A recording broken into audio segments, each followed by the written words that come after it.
હઝરત ઇબ્રાહીમ બિન અદહમ મોટા મહેલની અંદર અને મોટી રિયાસતની અંદર રાજ કરવા વાળા બાદશાહનું નામ છે. અને બાદશાહ જે હોય ને, બાદશાહ એમનું જીવવું પણ અલગ પ્રકારનું હોય, એમનું બેસવું ઉઠવું પણ અલગ પ્રકારનું હોય.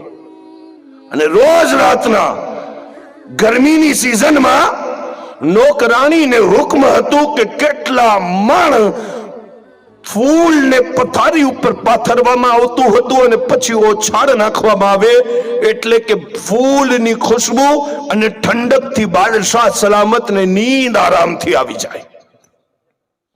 એક વખત નોકરાણી સહેજ તૈયાર કરતી હતી, બિસ્તર તૈયાર કરતી હતી, ફૂલ પાથરતી હતી અને પાથરતા પાથરતા વિચાર કરવા લાગી કે લાવને થોડુંક હાથ રાખીને જોઉં. જ્યારે હાથ રાખ્યું તો ઠંડક આવી, માથું રાખ્યું અને બેઠા બેઠા એ બિસ્તર ઉપર સૂઈ ગઈ. બાદશાહ સલામત ઇબ્રાહીમ બિન અદહમ પોતાના મહેલની અંદર, પોતાના ખ્વાબગાહની અંદર, પોતાના બેડરૂમની અંદર આરામ કરવા આવ્યા ને તો નજર પડી અને શું જોવે છે કે નોકરાણી બાદશાહના બિસ્તર ઉપર માથું રાખીને સૂઈ ગઈ છે. ગુસ્સો આવ્યો અને આવાજ લગાવી, જલ્લાદ! ચામડાનો કોડો લઈ અને જલ્લાદ આવ્યો છે દોડતા દોડતા અને કહે છે, જી બાદશાહ સલામત, હુકમ. કહેવા લાગ્યા, જુઓ, નોકરાણી થઈ અને બાદશાહના બિસ્તર ઉપર સૂતી છે, અને કોડો લગાવો તાકે એને ખબર પડે કે બાદશાહની સહેજ અને બાદશાહનું બિસ્તર એની ઉપર સુવાય નહીં. જ્યારે જલ્લાદે ચામડાનો કોડો કાઢી અને નોકરાણીને માર્યો ને, ઈ કોડો જિસ્મ ઉપર લાગ્યો છે, ચમડો ફાટ્યો અને ખૂનના ફવારા નીકળવા લાગ્યા. નોકરાણીની આંખ ખુલી ગઈ, ખૂનના ફવારા જોઈ અને રોવા લાગી અને ઇબ્રાહીમ બિન અદહમને સામે ઊભા જોઈ અને મુસ્કરાવા લાગી. રોતી પણ જાય છે અને મુસ્કુરાતી પણ જાય છે. ઇબ્રાહીમ બિન અદહમ કહેવા લાગ્યા, આ બંને વસ્તુ કેમ સાથે કરે છે? દર્દ નથી થતું? કીધું થાય છે, એટલે જ તો રોવું આવે છે. તો કીધું મુસ્કરાહટ કેમ આવે છે? કહેવા લાગી કે થોડીક વાર ખાલી માથું રાખ્યું છે, આ અંજામ થયું છે, આખી જિંદગી સૂતો રહ્યો છે, એનું હશ્ર શું થશે? વાત દિલમાં લાગી અને પોતાની ભરેલી રિયાસત મૂકી છે, પોતાની હુકુમત મૂકી અને કંધા ઉપર ગોદડી નાખી, જેમને વાલિદની હતી એ લઈ અને રિયાસતની બહાર દરવેશી વાળી જિંદગી ગુજારવા નીકળી ગયા ને. ઈ સમયના માણસો પણ એટલા ઈમાનદાર હતા કે સવારે બાદશાહ ના મળ્યા તો વઝીર બધાય ભેગા થઈ અને બાદશાહને તલાશ કરવા લાગ્યા. પણ ઈ સમયના ઈમાનદાર માણસો કહેવા, કીધું ભાઈ રિયાસત જેની છે એ બાદશાહને ગોતો, ક્યાં ચાલ્યા ગયા? બધા વઝીરો ફેલાઈ ગયા જમીનમાં, બાદશાહ સલામતને ગોતતા રહ્યા.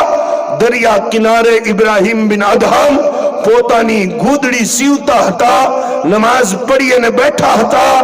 એક વઝીર આવી અને આપના હાથ ચૂમીને કહે છે, બાદશાહ આપ અહીંયા ગોદડી સીવો છો? આવો મમલિકતની અંદર આવો, તમારી રાજધાની તમારો ઇંતજાર કરે છે, તમારી રિયાસત તમારો ઇંતજાર કરે છે. ઇબ્રાહીમ બિન અદહમ કહેવા લાગ્યા, અચ્છા રાજધાનીમાં રિયાસતમાં શું છે? કીધું પાવર છે, તાકાત છે. એક ઓર્ડર દિયો ને તો હજારો માણસો તમારા કામને પૂરું કરવા ઉપર લાગી જાય. અલ્લાહુ અકબર! દરવેશના ચહેરા ઉપર મુસ્કુરાહટ આવી અને જે ગોદડી સીવતા સીવતા જે હાથમાં સૂઈ હતી ને એને દોરાથી તોડી અને દરિયામાં નાખી અને કીધું, વઝીર તારી રિયાસતમાં તાકાત હોય ને તો આ મારી દરિયામાં પડેલી સૂઈ પાછી કાઢીને દેખાડ, પાછી કાઢ. વઝીર કદમોમાં પડી ગયો, કીધું હુઝુર આ તો ન થાય, આપને સોના ચાંદીની સૂઈ અને સોના ચાંદીના દોરા આપીએ. કીધું ઈ બીજા નહીં, આ સૂઈ કાઢી શકે છે? કીધું એટલું પાવર નથી. કીધું જો અલ્લાહનો નોકર બનવામાં કેટલું પાવર છે એમ કહી અને આપે 2 રકાત નફલ પડ્યા છે અને હાથ ઉપાડીને કીધું, મોલા તારી દોસ્તીની લાજ રાખી લેજે, આજે વાત તારા વલીઓ ઉપર આવી છે, બાદશાહના ઇખ્તિયારમાં એટલી તાકાત, એટલો પાવર નથી જે અલ્લાહ પોતાના વલીઓને અતા કરી દે છે.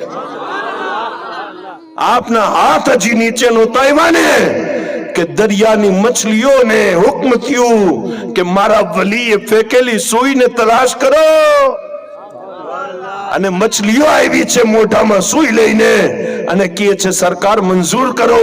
કહેવા લાગ્યા કે મારા પાસે અલ્લાહની બંદગીમાં વધારે તાકાત છે, તારી મમલિકત ઉપર રાજ કરવા કરતા વધારે તાકાત અલ્લાહની બંદગીમાં છે.